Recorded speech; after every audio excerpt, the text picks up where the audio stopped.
kami ingin katakan pemerintah harus merintahkan perusahaan pabrik kelapa sawit ya membayar eh, kerugian ya kompensasi atas harga kelapa sawit kami yang dibeli dengan harga murah tersebut ya. Jadi ini harus ya ini jangka pendek sekali itu dan yang tentunya juga supaya pemerintah ya mengawasin ketat keputusan dari Menteri Pertanian atas penetapan harga TBS dibeli oleh PKS ini. Itu yang bersifat yang pendek, cepat sekarang. Nah, yang kedua yang untuk jangka panjang ya memang harus ada perombakan terhadap sistem perkelapa sawitan ini.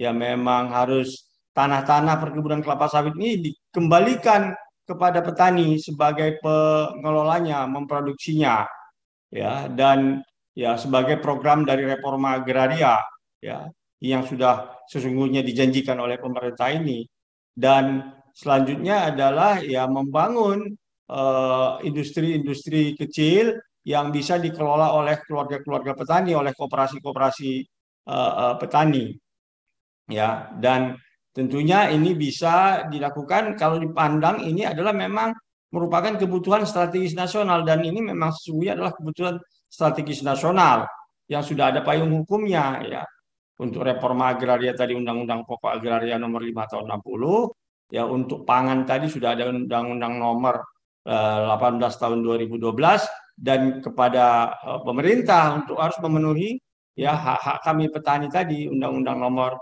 19 tahun 2012. Demikian.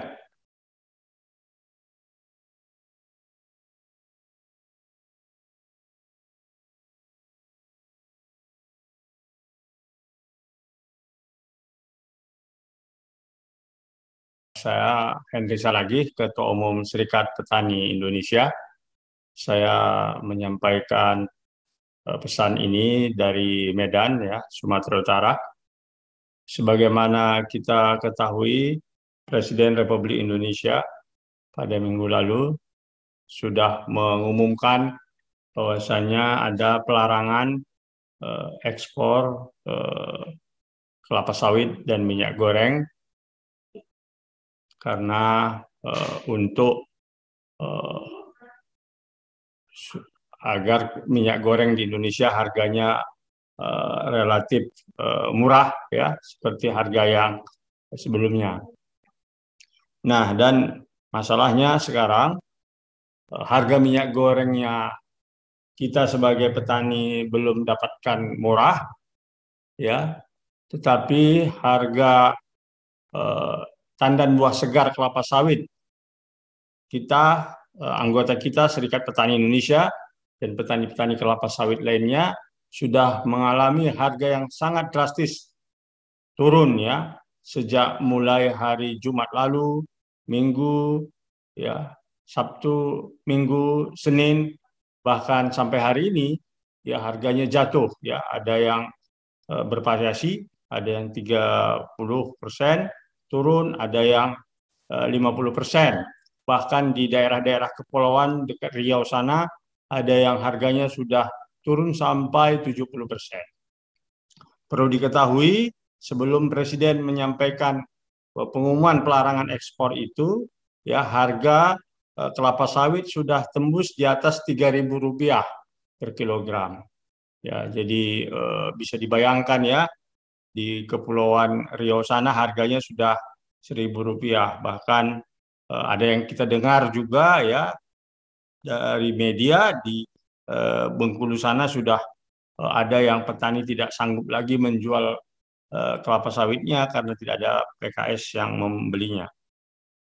Nah, jadi melalui kesempatan ini kita ingin menyatakan bahwasanya pemerintah harus ya menindak tegas ini perusahaan kelapa sawit karena mereka telah membeli kelapa sawit petani dengan harga yang rendah ya di luar dari harga ketentuan yang sudah ditentukan oleh pemerintah Indonesia melalui keputusan Menteri Pertanian dan juga tentunya keputusan di tiap-tiap daerah.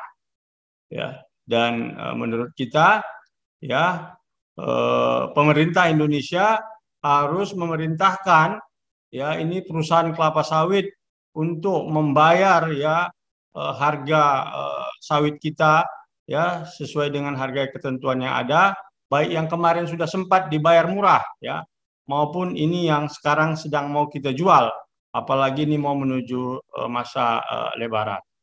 Saya pikir itu penting, dan tentunya, ya, kalau kita lihat perusahaan-perusahaan perkebunan kelapa sawit ini, ya, memang eh, tidak mematuhi, ya, perintah-perintah dari pemerintah, baik itu dalam soal pemenuhan domestic market obligation maupun domestic price obligation.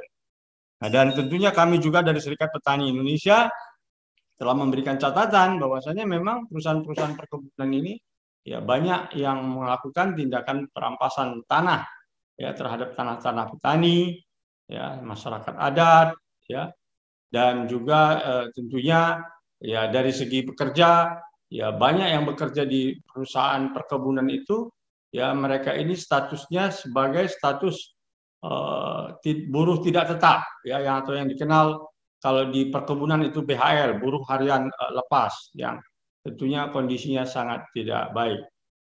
Dan itulah yang saya pikir yang ingin kami sampaikan. Jadi kebijakan pemerintah ini yang niatnya, ya, membuat harga minyak goreng baik, ya, untuk rakyat, tetapi sudah membuat kerugian yang besar bagi petani kelapa sawit, ya, yang jumlahnya ini sangat besar sekali. Jadi bisa dibayangkan, ya, di tengah pemerintah harusnya memang memastikan produk-produk pertanian ini harganya baik mau menjelang Lebaran ini, justru sekarang ini, ya, membuat kebijakan yang akhirnya petani, ya, dalam keadaan sulit, ya, menjelang Lebaran ini.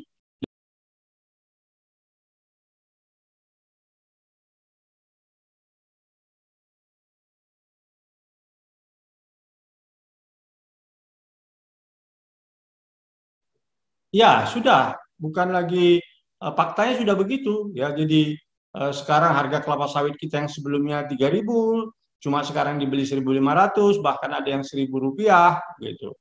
Memang ada juga yang 1.700 gitu. Tapi sudah tidak ada lagi yang mendekati harga 3.000.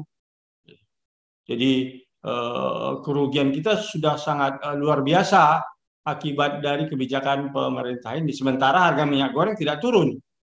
Ya, gitu. Nah, inilah saya pikir yang persoalan yang dihadapi, karenanya menurut kita pemerintah harus perintahkan itu eh, pihak perusahaan perkebunan kelapa sawit untuk membayar harga kelapa sawit yang kita jual itu seperti harga yang ditentukan, ya. Tidak bisa dibayar dengan harga murah. Walaupun kemarin sudah dibayar misalnya Rp1.000 atau 1.500, ya, kita minta klaim supaya dibayar dengan harga ketentuan yang ada.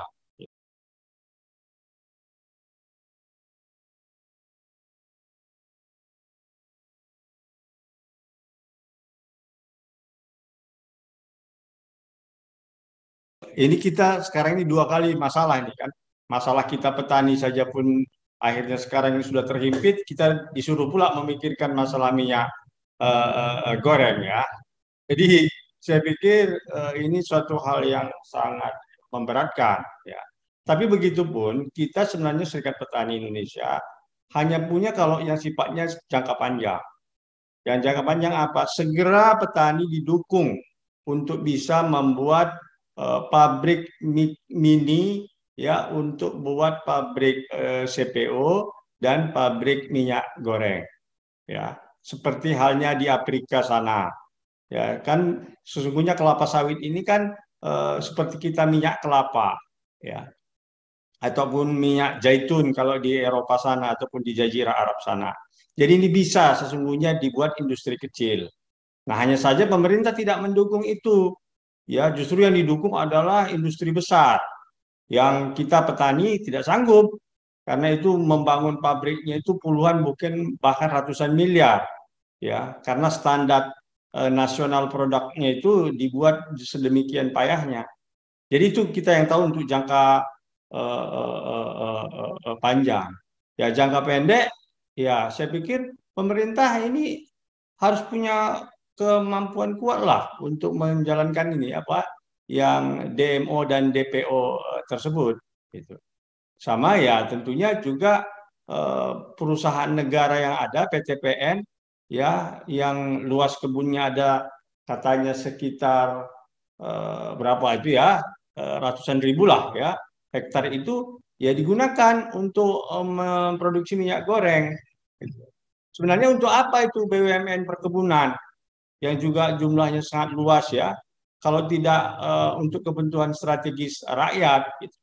Jadi kalau kita bilang ya ini harus ada memang perombakan sistem persawitan ini perkebunan ini secara meluas ya dan kalau kita bandingkan dengan kopi ya kita petani bisa ini mengelola kebun kelapa sawit lebih sulit mengurus kebun kopi daripada mengurus kebun sawit kita bisa membuat kebun sawit ini semuanya ya tidak seperti sekarang ini dikuasai oleh konglomerasi besar yang menguasai jutaan hektar dan umumnya mereka kuasai itu saya pikir dan kita sekarang mendesak pemerintah supaya segera itu perintahkan kepada pabrik PKS itu, pabrik kelapa sawit itu untuk membayar kerugian kita. Karena ini ya bisa dibayangkan kalau Serikat Petani Indonesia saja sudah mau mencapai 200 miliar kerugiannya selama 6 hari ini ya dengan harga yang begini rendah ya dengan taksiran sekitar 100.000 anggota 100.000 hektar kebun sawit yang dikuasai anggota kita. Ini belum lagi yang lain ya.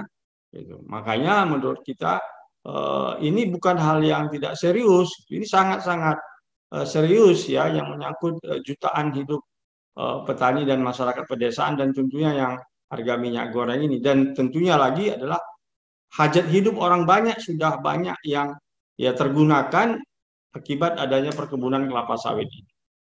Sesungguhnya masalah kelapa sawit ini begitu luas ya.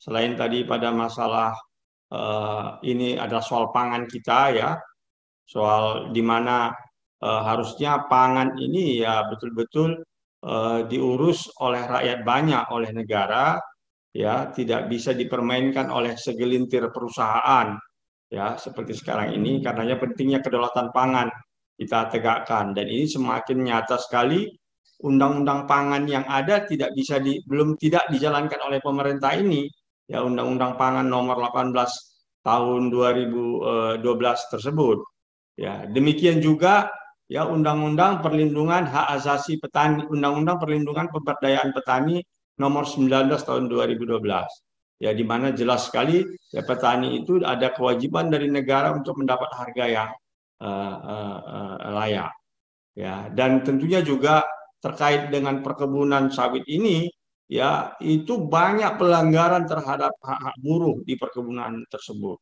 ya ini yang menurut saya penting diperhatikan oleh pemerintah jadi sesungguhnya di perkebunan itulah kantung-kantung kemiskinan yang terjadi di Indonesia ya jadi mereka sudah menggusur tanah petani tanah masyarakat adat ya perusahaan itu sendiri pun mempekerjakan orang umumnya dengan keadaan sosial dan gaji yang sangat rendah di luar dari ketentuan yang ada karena para buruh-buruh itu sulit untuk berserikat buruh secara bebas di sana ya karena mereka jauh dari kota dari pusat-pusat pemerintahan ya dan umumnya yang menjadi pengurus serikat buruh itu adalah orang-orang yang dekat dengan pemilik perusahaan itu itulah kenyataannya dan tentunya berkaitan dengan persoalan tanah tadi ya perlunya reforma agraria dilakukan ya, yang selama ini juga diganjal oleh pihak perusahaan-perusahaan perkebunan ini.